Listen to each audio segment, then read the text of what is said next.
Solo le pido a Dios disolver del Congreso de la República. Estamos con el profesor Juan Carlos Vela Altamirano. Él es docente por más de 11 años en la Facultad de Comunicaciones de la Universidad de Lima.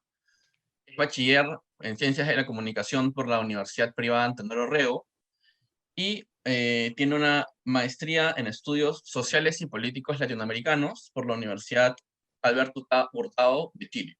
En primer lugar, gracias por permitirnos tener la entrevista, profesor. Bueno, el tema principal de la entrevista, como le habíamos comentado, es los aspectos sociales y políticos relacionados a la práctica del terruqueo. Y para eso queríamos ir tal vez un poco más atrás. Tenemos en la investigación que hemos realizado, por ejemplo, de que Martín Muñoz dice que la fragilidad de la institucionalidad política y de la democracia en el Perú tiene como causa principal el periodo de violencia que se vivió en la segunda parte del siglo XX. Entonces, la primera pregunta es si usted considera que está bien buscar ahí, o tal vez deberíamos ir a una etapa anterior digamos, de la historia republicana del país. Es que en realidad la etapa de violencia, que es el conflicto armado interno, es el síntoma, es la consecuencia, ¿no? No es la causa. Entonces, ahí, si vemos ahí, claro, como algo catastrófico, dañino y que tiene repercusiones increíbles, eso es cierto. Sin embargo, el error estaría en verlo ahí como la causa. Y lo que tuvimos, el conflicto armado interno, que lo inició el terrorismo de Sendero Luminoso, eso es la consecuencia de una larga historia de discriminación, de una larga historia de marginación, de una larga historia, si no queremos hablar de discriminación y marginación, porque de pronto mucha gente es sensible respecto a esos temas, pero yo creo que la sensibilidad se desvanece cuando hablamos de centralismo y de marginación, que son temas más digamos, teórico-conceptuales. Y frente a esos temas, tú no puedes, digamos, escaparte, ¿no? Dejar de asumir responsabilidades. Entonces, son esos dos temas macros, centralismo, marginación, y con todo lo que ahí podemos meter, digamos, todo lo que se condensa, porque son temas que condensan muchas cosas, ¿verdad? Y cuando hablamos del conflicto armado interno, no es la gran causa. El conflicto armado interno iniciado por el terrorismo Sendero Luminoso es la gran consecuencia de este problema grande que hemos tenido, ¿no? ¿Y usted considera que en ausencia de Sendero Luminoso como organización terrorista, la ausencia, digamos, de canales institucionales por parte, digamos, que permitía o que debería haber permitido el Estado para la participación política de personas, hubiese desencadenado en algún otro tipo de movimiento violento? O sea, en sencillo, ¿considera que en ausencia de Sendero Luminoso hubiéramos tenido algún otro tipo de manifestación de la violencia similar? Porque, bueno, posiblemente sí, porque grupos guerrilleros era la constante de América Latina. Cuando hablamos de Sendero Luminoso, hay que hablar que el Sendero Luminoso aparece en el 80, pero se forma en todos los 70. Entonces, hablamos de los 60, los 70, era una América Latina donde existían grupos, digamos, con la posibilidad, ¿no? De hacer guerrillas o transformar el país a partir de la fuerza, ¿no? Por el poder o la fuerza. Entonces, bajo esa lógica era posible, pero siempre hay que hablar de un grupo minúsculo, de un grupo reducido, de algunas, entre comillas, élites intelectuales que se creían, digamos, poseedoras de una iluminación para transformar el país, ¿no?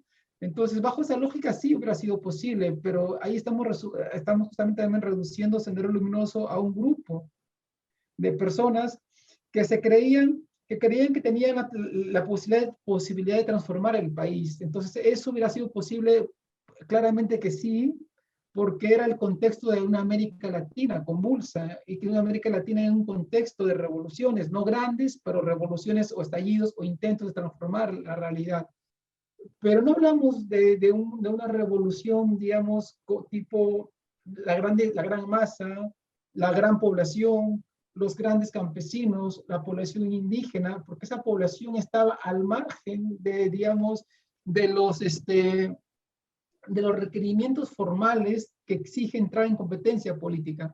Estaban al margen de la política, no votaban, eran parte de una población analfabeta, en el caso peruano, Y para hablar pues, de un conflicto armado interno, como población tendrías que tener también lo que se llama, digamos, recursos económicos para armarte, ¿verdad? Entonces, de todo pues, ese punto de vista, cuando hablamos, la población estaba excluida. Claro, la población, sin embargo, claro, la población, sin embargo, digamos, vivía, sin embargo, todo este proceso de marginación, de exclusión, y existía ahí un discurso político que podría haber estado, digamos, proclive a inclinarse a un partido político que lo representara. Entonces, el error acá, en realidad, el gran error ha sido del Estado formal. Hizo, pues, que la gente no se sintiera representada. Entonces, ahí hay muchos errores, ¿no? Y, como, por ejemplo, yo creo que el diagnóstico de la CBR es un buen diagnóstico, porque habla de factores históricos que hicieron posible el conflicto, factores culturales, el racismo nuestro, digamos, desmerecimiento del otro, ¿verdad? Luego vamos a decir que el serrano es igual terruco, factores económicos de pobreza, discriminación. En ese contexto aparece este discurso de Sendero Luminoso. Entonces, claramente hay una ausencia institucional de incorporación del Perú real a la institucionalidad del Perú. Pero ojo, la incorporación del Perú real a la institucionalidad peruana no pasa solamente por darle el documento de identidad, tampoco pasa solamente porque haya una escuela, sino por una escuela de calidad, por partidos políticos representativos. Entonces, esto de la institucionalidad y ser parte de la institucionalidad es bien complejo. Es complejo, pero en el sentido de que requiere mucho trabajo, hay muchas variables, es un trabajo a mediano y largo plazo de incorporar a las personas y que las personas realmente sientan que las instituciones las representan. Había instituciones, pero no había instituciones representativas. Y lo que luego pasa, por ejemplo, con Alberto Fujimori, es que las instituciones se pierden.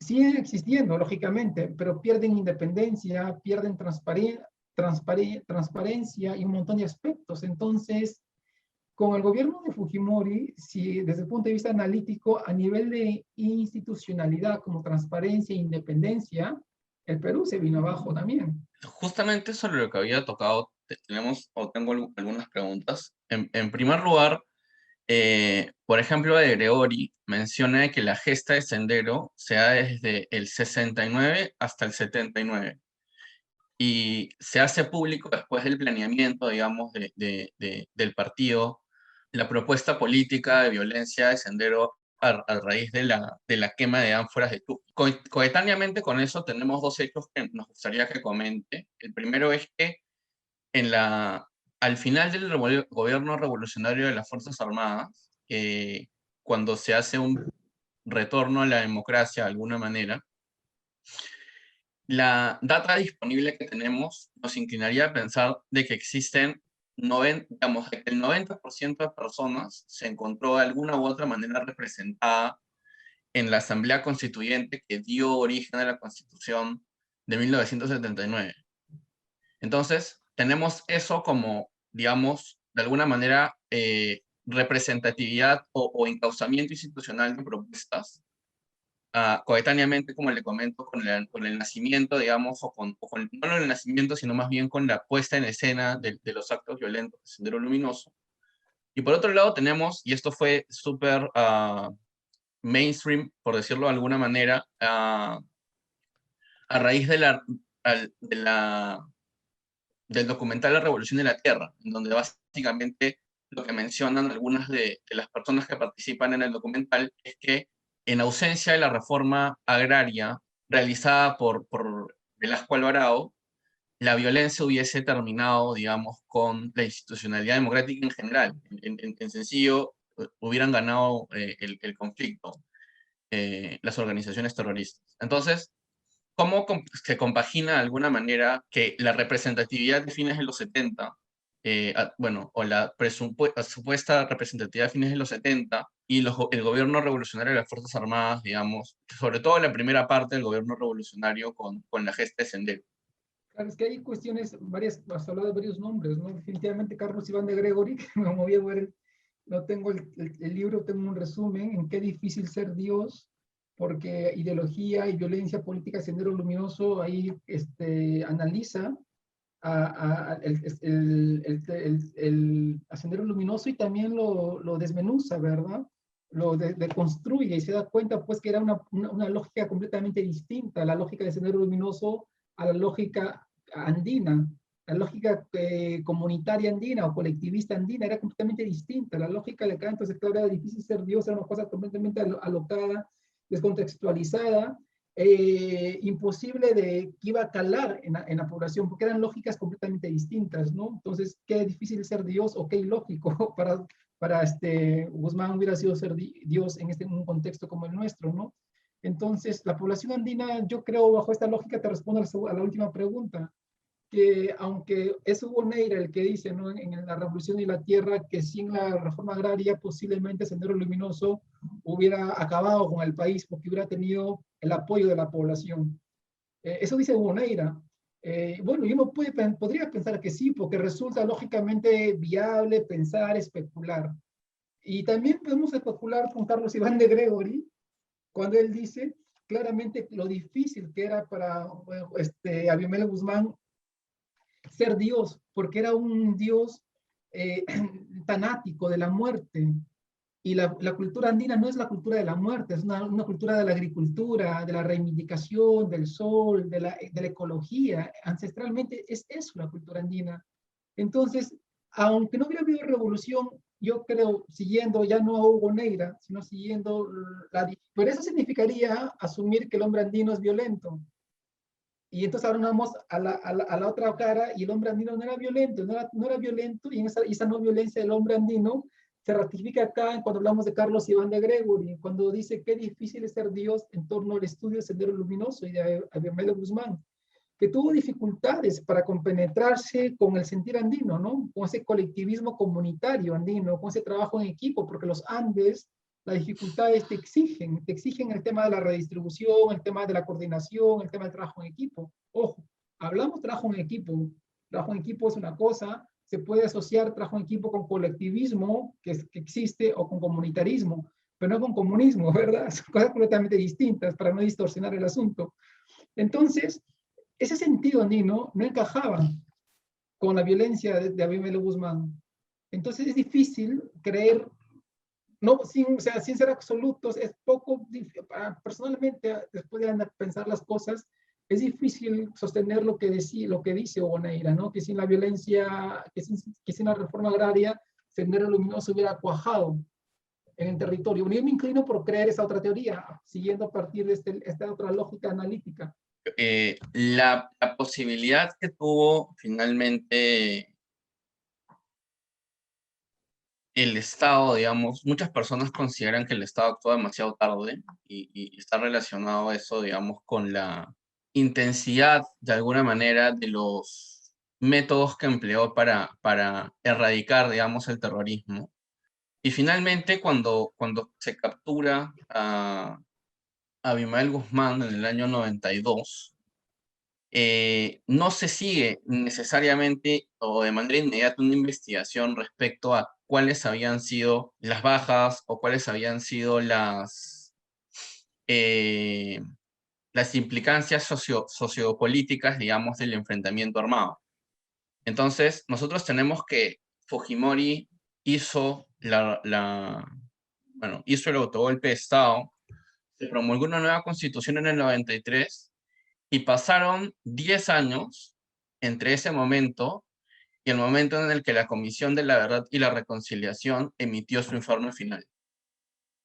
¿A qué cree que se debió bajo nuestro punto de vista, bajo mi punto de vista, esta falta de voluntad política de investigar, digamos, qué habían sido, digamos, o cuáles habían sido las consecuencias de este tipo de, digamos, de este periodo, digamos, de terrorismo en el país? Bueno, creo que el tema de la responsabilidad, ¿verdad? Entonces, si tú eres responsable, difícilmente vas a investigarte a ti mismo, ¿no? Y creo que eso la CBR luego diagnostica los niveles de responsabilidad, tanto en el segundo gobierno de Fernando Belaúnde Terry, en el primer gobierno de Alan García y en los dos gobiernos de Alberto Fujimori. Entonces, el tema de la responsabilidad política pues hace que la gente se haya desinteresado por eso, los políticos de turno, Y bueno, porque había un proyecto, en todo caso, tu pregunta me hace reflexionar también, ¿por qué no lo hizo? ¿No? Porque había un proyecto, si cuando te das cuenta, en el tiempo de perennización en el poder. Entonces, hay muchos elementos que si tú eres, digamos, estás en el poder, sabes lo que estás haciendo y sabes que muchas cosas están en contra de la normatividad jurídica internacional. Entonces, había muchas cosas, ¿no? Entonces, eso da para pensar y sostener que era un gobierno que era consciente en el fondo de su actuación y de su actuar, ¿no? Y de sus intereses y sus preocupaciones y de lo que se exponía, en todo caso, ¿no? Y hubiera sido en todo caso, y en buena hora que no pasó, porque hay gobiernos que sí lo hacen, y hubiera sido en todo caso una comisión de la verdad parcializada, una comisión de la verdad con gente poco transparente, ¿verdad? Muy poca gente hubiera colaborado, gente realmente honesta y que, digamos, moralmente transparente, y entonces hubiera podido hacerlo, pero hubiera sido cuestionada. Igual que un sector del país cuestiona la Constitución del 93, igual que Chile ha cuestionado la Constitución de Pinochet y ahora están ya eligieron una nueva asamblea constituyente, ¿no? Entonces, es una cuestión de suerte, ¿no? Y en todo caso, en este panorama del país y en nombre del país, en el sentido de un futuro, ¿verdad? Es bueno que solamente un sector del país, no sé, mayoritario o minoritario, estemos pensando en el tema de la Constitución, como Chile lo ha hecho, y que no estemos Claro, pensando en dos cosas. Imagínate que estamos pensando en una nueva CBR, porque esa CBR de los 90 fue fatal, no dijo la verdad, y estamos pensando en una nueva constitución, ¿no? Sería doble chamba, ¿no? Porque necesitamos como país tener documentos que nos unifiquen, ¿no? Y las comisiones de la verdad y reconciliación que se han hecho en muchos países de América, en Argentina, en Chile, en Centroamérica, sirven justamente para tender puentes a nivel de reconciliación y de reconocimiento de errores y de responsabilidades. justamente haciendo el puente entre la comisión, lo que fue realmente el terrorismo, digamos, o el periodo de violencia armada interna en el Perú y este fenómeno, digamos, del yaterruqueo. El informe final de la Comisión de la Verdad y la Reconciliación categoriza a lo que sucedió en el Perú entre los 80 y inicios del nuevo milenio como un conflicto armado interno. Y eso, dentro de los sectores más conservadores, por decirlo de alguna manera, del país, tiene la implicancia para ellos de decir que la categorización de conflicto armado interno legitima el actuar de Sendero Luminoso de alguna manera. Y por otro lado, en la Comisión de la Verdad y la Reconciliación considera, hemos apuntado aquí entre otras cosas, por ejemplo, que el 54% de las muertes fueron atribuidas a Sendero Luminoso, pero también se menciona una gran participación o una gran cantidad de muertes, digamos, por el actuar del Estado encausado a través de sus Fuerzas Armadas y la policía.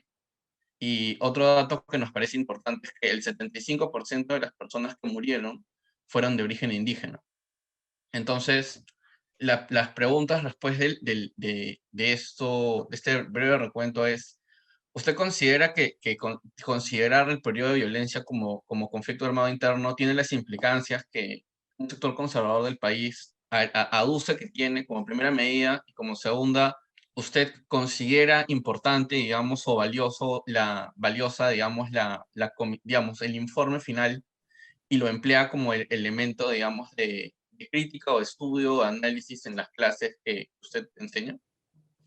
Si nos quedamos con terrorismo, nos quedamos con que fue un grupo de locos, de gente fanática que creía transformar el país y a partir de la violencia armada, entonces acá no había nada, pero eran unos fanáticos. Entonces, es una mirada parcializada, bastante escasa, bastante ciega, en realidad, que no te manifiesta la contundencia del problema.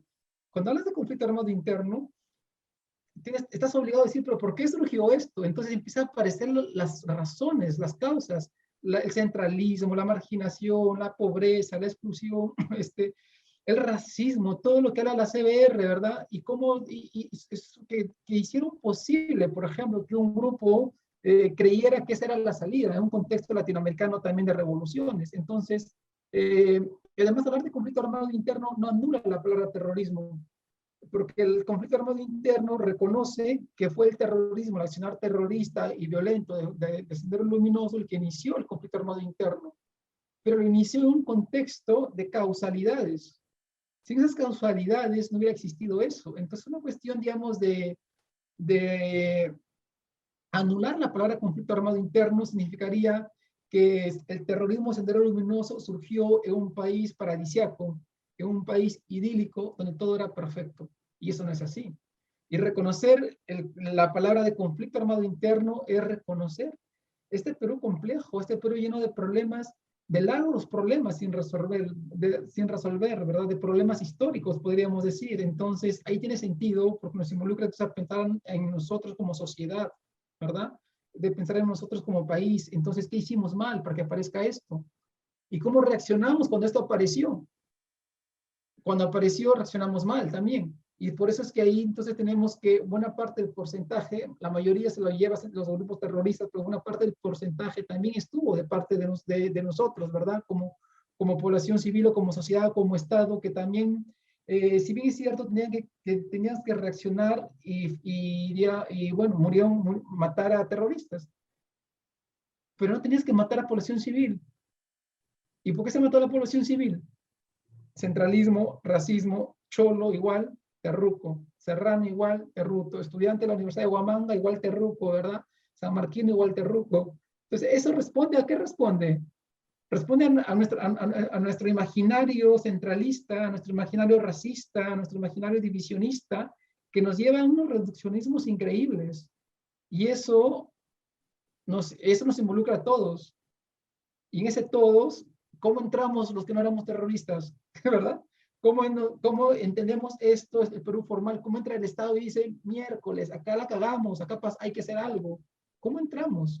Relacionado al tema de la enseñanza, digamos, nosotros, por ejemplo, consultamos a una socióloga, Arunati, que maneja un concepto que nos parece interesante que se llama currículo oculto, que es la política, digamos, oficial de educación del Estado, por ejemplo, en los libros que uno revisa en educación básica obligatoria, te dicen que digamos, las personas que capturaron a Fujimori fueron, digamos, un grupo especial de la Policía Nacional y no fue Fujimori, o, digamos, resaltan la importancia de las conclusiones y el periodo, digamos, o sea, la importancia de simplemente embarcarte en el proyecto político, hacer la Comisión de la Verdad y la Reconciliación, y la importancia de las cifras de cara a cuál es, como usted mencionó, la responsabilidad compartida entre hechos que son difícilmente justificables, como los del terrorismo, pero hechos que son necesariamente, o que necesariamente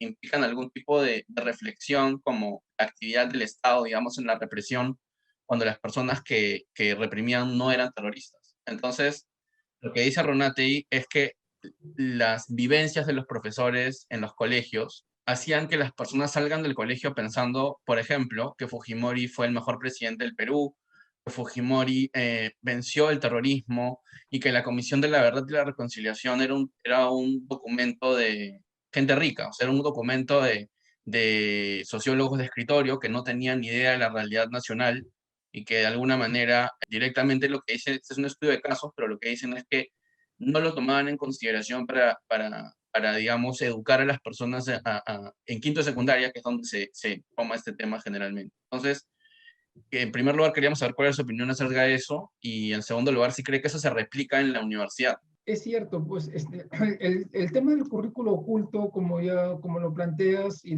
siguiendo a Runategui, claro, es complicado, pues, ¿no? Para mucha gente de pronto reconocer la verdad. Entonces, ese profesor que no reconoce la idea del conflicto armado interno es un profesor que se maneja bajo la idea de un currículo oculto, ¿verdad? Porque oculta las cosas y entonces se maneja bajo el concepto de terrorismo. Y no se maneja bajo el concepto de lo que significó el país, ¿no? Entonces yo creo que cuando uno es profesor, cuando uno tiene una responsabilidad de tratar de mirar los dos lados, ¿verdad? Entonces, y más aún cuando hablamos de enseñar, ¿no? O sea, entonces ahí pues es un problema que está ahí, lamentablemente es cierto, y es tan cierto que no va a desaparecer, es contundente, ¿no? Entonces, sin embargo, pues, cuando se habla de una currícula establecida, cuando se habla de una capacitación, porque este tipo de cosas no tienen que hacerse desde el punto de vista de solamente poner la currícula y ya enséñala. Tiene que haber una capacitación a los profesores, de decirte, mira, si tú estás de acuerdo con el gobierno de entonces, decir lo que pasó, no estar en desacuerdo con el gobierno de entonces. O sea, en el Perú hacemos las cosas, me da la impresión que hacemos las cosas y decimos, toma, acá está, hazlo, enséñalo. No es toma y acá está, es mira, toma, esto tiene esta implicancia, vamos a trabajar así, esto no nos convierte ni en un color ni en otro color, ¿verdad? Entonces es cuestión cómo manejamos, creo, las cosas. Y finalmente habría una crítica al tema de la CBR, pues se trabajó el tema de la CBR, pero se politizó demasiado, los grupos conservadores lo politizaron, y tiene que ser todo un trabajo la CBR de acercamiento a la población, de acercamiento a la currícula, de acercamiento a los profesores, de sensibilización, de películas. Entonces hay toda, digamos, toda la estrategia comunicacional de un documento como este, que es muy sensible, sí, es muy sensible, y curiosamente no nos sensibilizamos, mucha gente, ¿verdad? Se descuidó porque creo que el Estado renunció y creyó que con esto bastaba. Con la publicación de este documento no bastaba. Esto era el primer punto, el punto inicial de lo que luego tendría que haber venido, ¿no? Entonces, es una buena intención que luego no cae en el olvido, porque no ha caído en el olvido, pero que luego no ha habido una cadena, digamos, consecutiva de trabajo y de sensibilidad en torno a esto, ¿no? Y, por ejemplo, si hablamos también, lo que tú me preguntas me hace pensar en el tema de la educación, de la igualdad de género. Tenemos también información de un artículo de la revista Psicología de Rottenbacher, de Rojas y Schmidt, que dicen que, digamos, como uno de los insights del informe final de la Comisión de la Verdad y la Reconciliación es que a esa fecha lo que se evidencia es una despolitización de los jóvenes, por el temor, digamos, de que el aparato estatal los considere como pro-terroristas o como ya llevándolo más a la última parte de la entrevista como terrucos directamente, ¿no? Entonces se llegó a hacer una simplificación o de alguna manera una suerte de equiparación entre ser, o sea, reclamar por tus derechos y hacer movilizaciones sociales e inmediatamente ser acusado o ser investigado tal vez por estar a favor, digamos, de algún tipo de organización criminal como fue Sendero Luminoso y el MRTA. Entonces, pero desde ese momento hasta ahora hemos visto cada vez más, digamos, la movilización de jóvenes o de colectivos de jóvenes, digamos, respecto diferentes cuestiones, digamos, tenemos las movilizaciones de No a Keiko, no, las anteriores me refiero, las movilizaciones en contra de la ley Pulpín, y se vio una gran cantidad de personas en las movilizaciones respecto a, bueno, esto es debatible, entiendo, pero según mi punto de vista, al interinato de Manuel Merino. Entonces, ¿cómo, digamos, usted considera en primer lugar que esta despolitización, digamos, de inicios del año 2000 fue real, digamos, por las causas que fueran? Y en segundo lugar, considera que, o sea, ¿qué considera que cambió para que ahora, digamos, los jóvenes no tengan miedo de salir a las calles, digamos, y expresar, digamos, o encauzar de esa manera, digamos, sus intereses o sus propuestas políticas? A ver, la primera parte es mucho más fácil de responder porque, claro, los jóvenes de inicios del 2000 eran jóvenes, también que eran los jóvenes de fines de los 90, ¿no? Entonces es difícil hacer ahí esos jóvenes de fines del fujimorismo o del gobierno de Fujimori eran los jóvenes que habíamos crecido, yo era parte de esos jóvenes, por ejemplo, que habíamos crecido en el gobierno de los jueces sin rostro, en el gobierno de la acusación fácil, de la denuncia fácil, sin sustentar, de las capturas. Entonces, se creó en los 90 una sensación de miedo, una sensación de temor, ¿no? Una sensación de hablar. El chuponeo existía, la gente sabía lo del chuponeo. Entonces, había muchas cuestiones, digamos, a nivel de política de Estado de entonces, como el tema políticas de Estado formal e informal. La política de Estado formal, los jueces sin rostro. La política de Estado informal, el chuponeo. Entonces, estaba de alguna u otra manera en un Estado controlado, vigilante, y eso de alguna u otra manera controlaba, pero no era un control absoluto, porque las marchas empezaron a salir a fines de los 90, ¿verdad?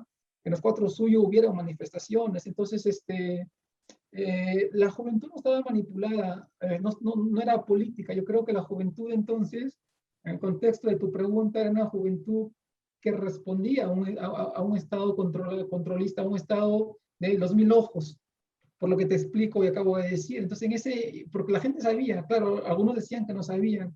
En ese contexto es que se puede entender la poca participación, pero no era poca, era el contexto, ¿sí? Entonces, porque además manifestaciones siempre existieron, ¿no? Y jóvenes siempre existieron también participando, y después, ¿qué pasó con el tiempo? Pues con el tiempo pasado que la gente se ha ido expresando, ¿verdad? Es interesante lo que luego ha pasado, porque la gente se expresa a partir de sus propias, de sus propias preocupaciones, de sus propios problemas, ¿verdad? Donde empieza a pasar algo importante en el Perú en el último tiempo que creo que hay que prestarle mucha atención porque es valioso, ¿verdad? Los pulpines, ¿qué eran los pulpines? ¿Eran comunistas o eran liberales? Claramente eran liberales, ¿verdad? Por derechos laborales justos. Lo que ha habido en el último tiempo es un liberalismo increíble. El feminismo también es liberalismo, es la libertad, el liberalismo político. La gente, el tema de las universidades es el liberalismo, el crecer, el tener acceso al mercado, el competir, el ser competitivos. En el fondo, lo que tenemos en el último tiempo no son manifestaciones de sentido de, digamos, de que estén vinculadas a grupos de extrema izquierda. No, no. Lo que hay en el último tiempo, cuando hablamos de pulpines, por ejemplo, el nuevo Congreso, es el liberalismo. ¿No? De la gente que quiere ser libre y quiere tener una opción de desarrollo y quiere salir y progresar. Lo que pasa es que acá en el Perú, los intentos de reclamo, los intentos de justicia, los intentos de reivindicación y de salir adelante, no los vemos como liberalismo. Pero son intentos. Lo de la SUNEDU, por ejemplo, tiene que ver con el futuro de las personas. La gente está fuera de la SUNEDU. La libertad la posibilidad de competir en igualdad de condiciones con una universidad privada de calidad y con una universidad extranjera de calidad. Una currícula competente, que la infraestructura esté de acuerdo a los tiempos, tecnología de acuerdo al momento, un montón de cosas. Ahí que vemos gente o jóvenes que se están cerrando, vemos jóvenes comunistas o como algunos los califican terroristas, o vemos jóvenes con un gran espíritu liberal democrático.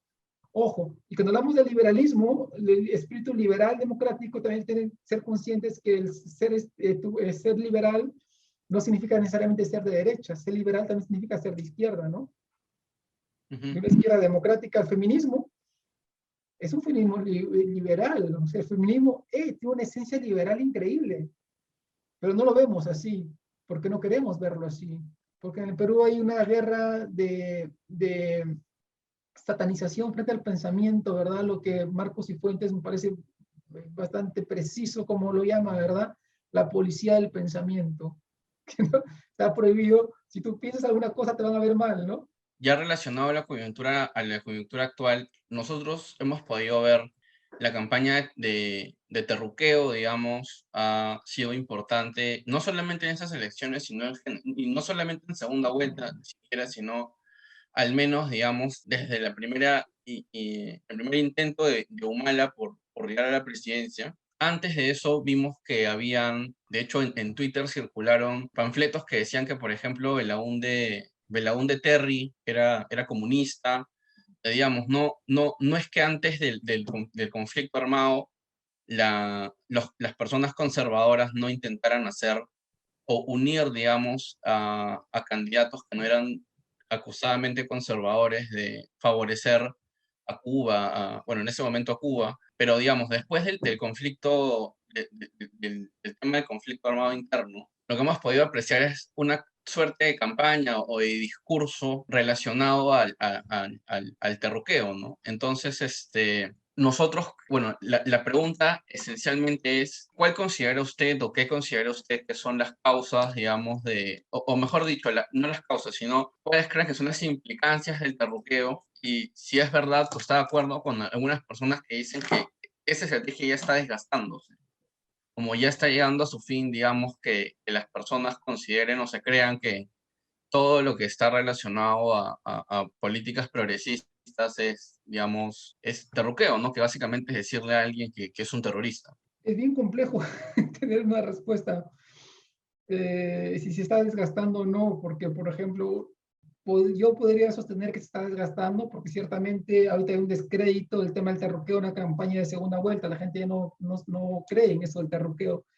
Sin embargo, ¿qué está pasando, por ejemplo, con los electores que están apostando por la opción de Keiko Fujimori en la subjetividad de estos votantes? No hay también ahí, digamos, un desplazamiento hacia esa subjetividad de la mano dura, de pensar en el otro y entrar en el reduccionismo. Entonces, que se esté deslegitimando podría ser, pero en el actual contexto de donde hay un bando que se cree, además que se cree el hegemónico, ¿verdad? El bando que se cree en el hegemónico y desde ahí opera esto que es la policía del pensamiento. Entonces, eso da para pensar que esto del terror, que la que se esté deslegitimando no es tan cierto. Por el contrario, podría estar ahí generándose una cosa mucho más radical, mucho más fuerte, de un discurso mucho más violento, podríamos decir. Entonces, lo que está pasando ahorita en en estas dos opciones de Pedro Castillo y Keiko Fujimori, va a pasar las elecciones y va a haber un ganador o ganadora. Sin embargo, lo que se está concentrando acá y lo que se está concentrando acá a nivel discursivo, eso no va a morir. Eso va a seguir, ¿no? Y si hablamos de la postura de Keiko Fujimori, no se está deslegitimando el tema del terruqueo. Y lo otro, el terruqueo claramente responde, pues en el Perú es mucho más grande, mucho más complejo, porque no responde solamente a un partido político o a la utilización política del terruqueo. El terruqueo responde al conservadurismo macro del país, ¿verdad? Responde a los intereses que no quieren que el Perú cambie, responde a negativizar la protesta.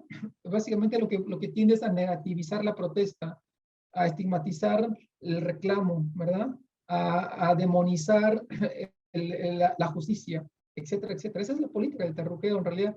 Estigmatizas cualquier intento de reclamo laboral, por ejemplo, al toque de este terruco. Entonces, es una política bastante, en realidad, el terruqueo es una política muy nefasta, porque uno se da cuenta que lo que están buscando es conservar el sistema, conservar el modelo. Ese es en el fondo la política del terruqueo, de anular cualquier tipo de diálogo, de reivindicación y de reclamos justos, de derechos justos. Eso es lo que pasa con esta política del terruqueo, ¿verdad?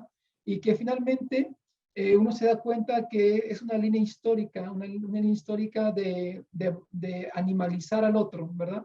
Porque cuando tú hablas de blanco-negro, estás animalizando. Ese racismo histórico de blanco-negro es una animalización de lo negro, ¿verdad? En el contexto nuestro, blanco cholo, una animalización de los cholos, ¿verdad? Y también que algo es bueno y algo es malo, ¿verdad? Y de valorización, ¿verdad? Y que algo es estéticamente bonito y estéticamente feo, por ejemplo. Entonces, es una cadena bien que de alguna manera, según algunos estudiosos, por ejemplo, reproduce a un parámetro o un patrón, al patrón histórico de la colonia, porque tienes que demonizar o tienes que salvajizar, volver salvaje al reclamo, volver incivilizado al que protesta. Y como ya no puedes decir negro, no puedes decir cholo, como antes se decía, ¿cómo salvajizas la protesta? Si el cholo ya sigue siendo un término fuerte en el Perú, pero no tiene esa connotación para decir, el cholo no te va a matar, ¿verdad? El terruco sí te va a destruir. Entonces, es una campaña de una cadena en la que el cholo se había desgastado como término descalificativo. Y el término válido, es el término potente para lograr ese objetivo, es el terruqueo, pues, ¿no? De verdad, si tú dices... qué bien que la hacen en realidad, ¿no? Porque claro, hay que ser objetivo. Están cumpliendo con sus objetivos, o han cumplido con sus objetivos, ¿verdad? Y más aún cuando se meten en la población, en la gente que tiene miedo de decir las cosas, ¿verdad? O tiene miedo de decir, yo voy a votar por tal candidato, ¿verdad? Hay mucho miedo. Hay mucho miedo. Ese miedo era el miedo de los 90. ¿Cuál cree que ha sido la labor de la prensa en estos últimos meses? Ah, labor de la prensa.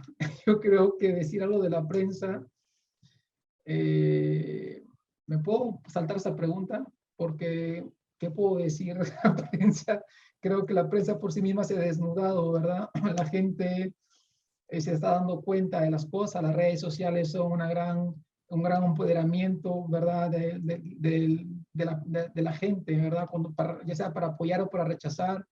Y la prensa, en todo caso, la prensa está en el periodismo independiente, transparente, está en las redes sociales, ¿verdad?